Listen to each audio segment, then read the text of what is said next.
No city skyline would reach these heights if it weren't for this machine.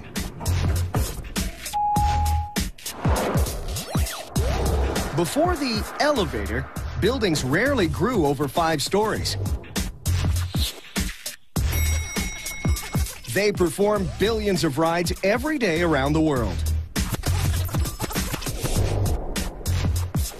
Among the safest ways to travel, there's less than 1 chance in 12 million that something will go wrong with the elevator you're riding in.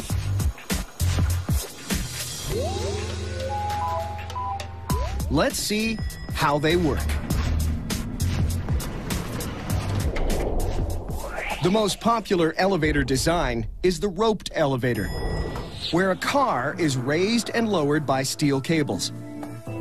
The machine's muscle lives up here at the top of the elevator shaft. Its ropes attach to the car and loop around a sheave, a pulley with grooves to grip the ropes that's connected to an electric motor. Turn the motor one way, the elevator car goes up. When the motor turns the other way, it goes down.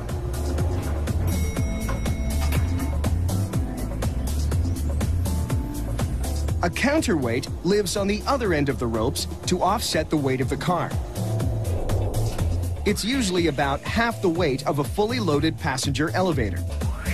So, on an average ride, the two are perfectly balanced. All the motor needs to do to move the car is provide a nudge to tip the balance one way or the other. This system saves energy as well as wear and tear on moving parts.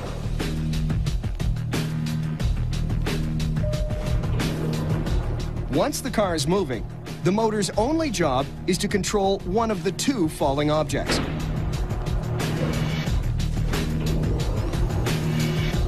Both the car and counterweight are attached to guide rails inside the shaft. They keep everything from swaying back and forth and also give a backup set of brakes something to grab onto.